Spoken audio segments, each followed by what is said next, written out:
কুল্লু নাফসিন যায়িকাতুল মাউত, সমস্ত আত্মা, সমস্ত প্রাণ আল্লাহ তাআলা বলেন মৃত্যুর স্বাদ গ্রহণ করুন, মৃত্যুর স্বাদ গ্রহণ।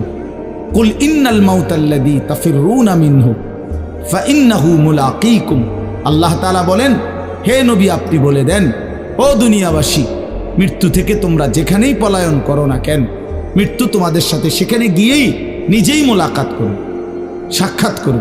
তুমি ডাকতে হবে না, মৃত্যু নিজেই আসবে, মৃত্যু নিজেই আসবে। আইনামা তাকুনু ইউদরিকুমুল মাউতু ওয়ালাউ কুনতুম ফি বুরুজিম মুশাইয়াদা, আল্লাহ বলে তুমি যদি এমন একটা বিল্ডিং বানাও, ঘর বানাও, যে ঘরটা অনেক উঁচা, যে ঘরটার উপর দিয়া কেউ ভিতরে ঢুকতে পারবে না, যে ঘরটার মধ্যে একটা ছিদ্র নাই, একদম আটকানো, তো এরকম একটা ছিদ্রবিহীন সুউচ্চ ঘরও যদি তুমি বানিয়ে তার ভেতরেও তুমি আশ্রয় নাও, তো ইউদরিকুমুল মাউতু, মৃত্যু তোমার সেখানেই পৌঁছবে, তোমার সেখানেই পৌঁছবে। প্রিয় ভাই আমার, বন্ধু আমার, নওজোয়ান সাথীরা আমার, মৃত্যু এক অনিবার্য বাস্তবতা, চিরন্তন বাস্তবতা, এটা গ্রহণ করতেই হবে। হাসলেও মরতে হবে, কাঁদলেও মরতে হবে, সুখেও মরতে হবে, দুঃখেও মরতে হবে। রাজপ্রাসাদ আর অট্টালিকার মানুষটাও মরে যাবে, জীর্ণ কুটিরে যে লোক থাকে, হ্যাঁ, সেই লোকটাকেও মরতে হবে।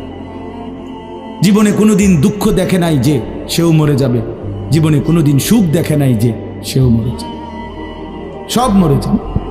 এটাই সত্য, এটাই বাস্তবতা। অতএব মৃত্যু এক অনিবার্য বাস্তবতা, এটা গ্রহণ করতেই হবে। এটা যদি আমরা মনে রাখি আমাদের জীবন অনেক সুন্দর হইত, অনেক সুন্দর হইত।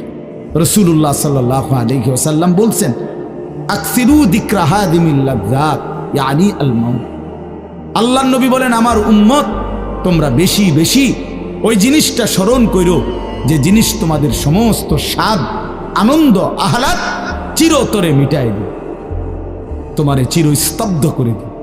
জলজ্জান্ত মানুষটা আমাদের সামনে হাঁটতো, চলতো, উঠতো, বসতো, ঘুরতো, ফিরতো, হ্যাঁ, সেই মানুষটা মনে করেন আমার চোখের সামনে নাই, তার লাশ আমার সামনে, আহা সেই লোকটা স্তব্ধ।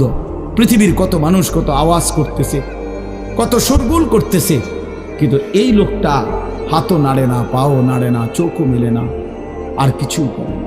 এ কি আশ্চর্য বিষয়! চোখের সামনের এই মানুষটা নাই, কি হলো তার? কে তারে থামাই দিল? কে তারে স্তব্ধ করে? এ তো আমার মতো ঘুরতো, ফিরতো, হাঁটতো।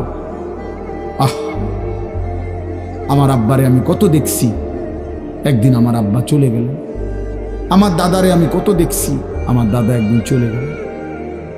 আমার জ্যাঠারে আমি দেখে আসছি, দোয়া করে আসছি, ফুঁ দিয়ে আসছি।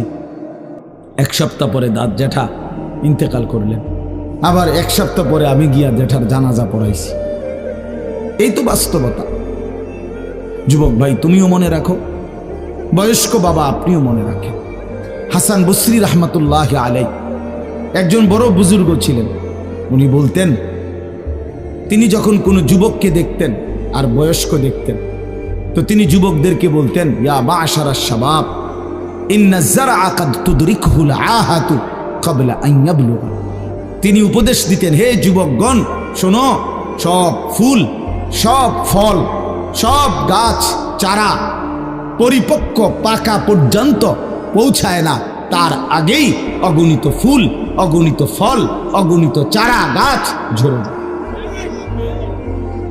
ঝরে। এটা উনি মনে করাইতেন মৃত্যুর কথা। উনি এটা বুঝাইতেন, যুবক তুমি দেখো একটা আম গাছের মধ্যে যতগুলো মুকুল ধরছে ফুল, সবগুলো আম হয় না। যতগুলো আম ধরছিল ছোট ছোট, সবগুলো বড় পাকা পর্যন্ত যায় না, তার আগেই ঝরে যায়। ঝরেই যায় বেশি, থাইকা যায় অল্প। তার মানে যুবক, কিশোর, তরুণ এই বয়সেই মৃত্যু হয় বেশি, বৃদ্ধ পর্যন্ত পৌঁছে কম।